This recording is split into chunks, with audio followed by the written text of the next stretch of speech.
A wealthy property developer wants to inflict mass unemployment in order to put the workers back in their place. I think the problem that we've had is that we have people decided they didn't really want to work so much anymore through COVID, and that has had a massive issue on productivity. We need to see unemployment rise. Unemployment has to jump 40, 50% in my view.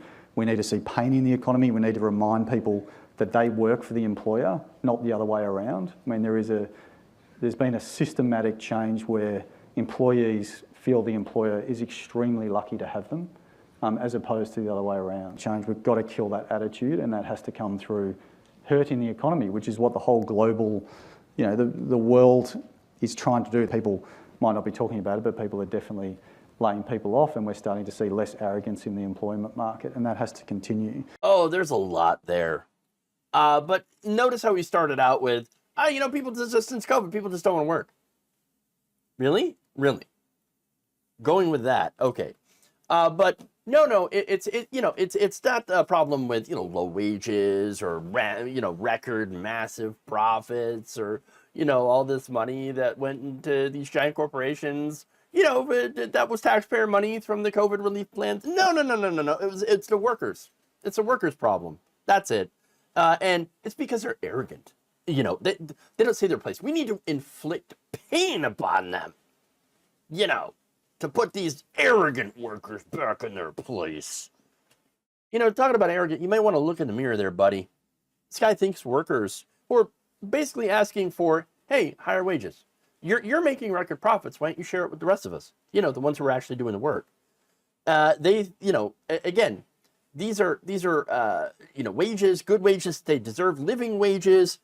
But he thinks that they should be, groveling on their knees, thanking people like him for their jobs. No, people like him should be thanking workers, because without the workers, they would have nothing. You would have nothing. But see, that's what entitled assholes like Tim Gurner don't understand. Wealth can't exist without the people to do the work. Sorry. Now, that said, this is the second time this guy came out and basically put his foot in his mouth. All right? The same one who blamed the lack of affordable housing for millennials on avocado toast. That's right. It's the avocado toast guy.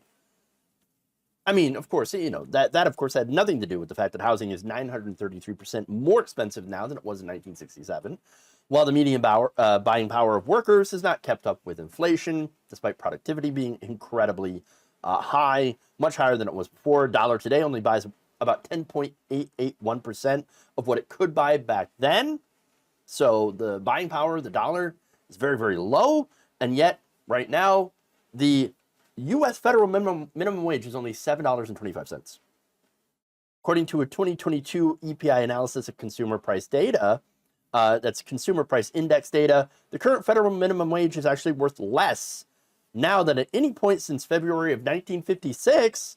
At that time, the federal minimum wage was 75 cents per hour, or equivalent to $7.19 in June of 2022 dollars. In 1968, the value of the minimum wage in today's dollars was actually $12.12. If it kept up with productivity, it would be at least $21 an hour minimum wage. That's how much it would be if, again, wages kept up with productivity and inflation. So, again, we're making less here, workers are, while homes cost way more than they used to, massively, on top of the increased cost of pretty much everything else. I mean, again, inflation, yes, it exists, but we've seen college costs, for example, just absolutely explode, massive debts on that, credit card debt, consumer debt, vehicles, cars, energy, food, all this stuff, massively more expensive, and yet the buying power of the average American hasn't really risen all that much to meet it. And so, but yet, all those factors aside, it must be the toast. It's got to be the avocado toast, of course. Or perhaps could be that. Perhaps. No, this guy is completely out of touch. He is entitled. He's never had to deal with any real economic problem, obviously. In fact, look, you look into this guy and you realize that he got his start from money he got from having a rich family. Yes, that's right. Gurner had actually received a $34,000 loan from his granddaddy in order to help him make his first real estate investment. Boy, howdy, that would have been nice. You know, having family that would be like, you know what, that's okay. I can spot you 34 grand so you can start investing. Investing, meaning you already have all the stuff that you need. You know, you already have a vehicle. You already have a home place you can stay. You already have some sort of educational opportunities or some sort of opportunities. This is just 34 grand extra for you to start your own business. That's what that is. Whereas again, I think I speak for a lot of you watching here. I can certainly speak for myself. We didn't have any of those opportunities. It was basically, you know, if we got $34,000, that's like going into a place to live and going into our education. And that's if we were lucky to have that. Most of us didn't have anything. Like maybe like a open house where you get like a couple grand to get yourself started. Great, wonderful, if you can get it, but not 34 grand, not anything like that. And I certainly didn't see, unfortunately, any money to help me out, you know, starting out. So that said, he took this $34,000 and then used it to take out a $150,000 loan, combined it, right? And this is as a 19-year-old, bought an apartment, and then had his boss at the time front him the money to then renovate said apartment so he could sell it at a tidy profit. Boy, wouldn't it be so great to have those opportunities? Let me tell you. But no, you know, he says, it doesn't have anything to do with luck, doesn't have anything to do with, you know, being part of a wealthy family with access to resources that normal people don't have. No, it's all about not buying avocado toast while making sure to lick the boots of your betters. Come on. Come on, this guy.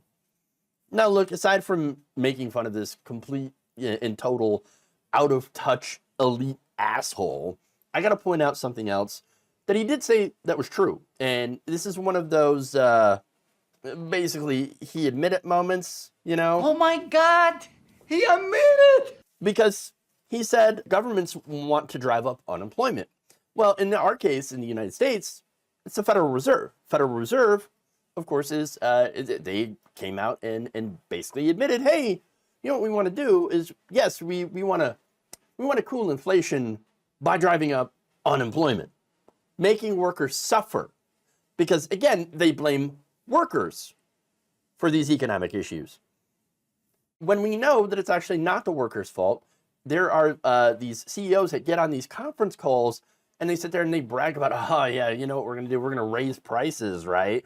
And then we're just going to blame inflation. We're going to blame the workers, even though we're making record profits. Come on. But the reason that they do this is to put workers in their place. And again, he admits that. He admits that.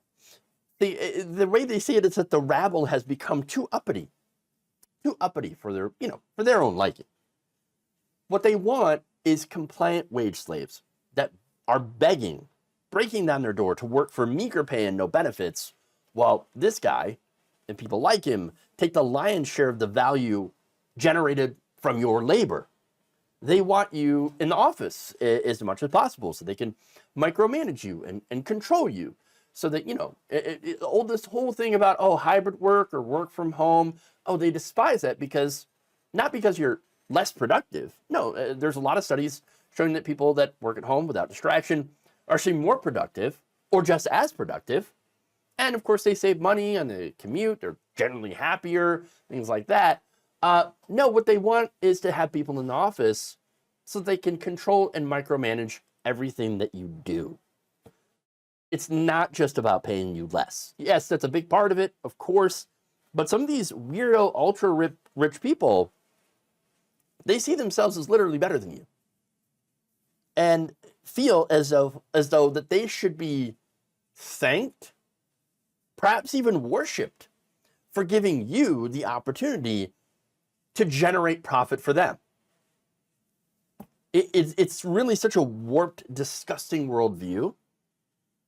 I mean, and yet this guy unabashedly puts it on display right here by saying, I want to hurt workers just to drive home the point that they need us.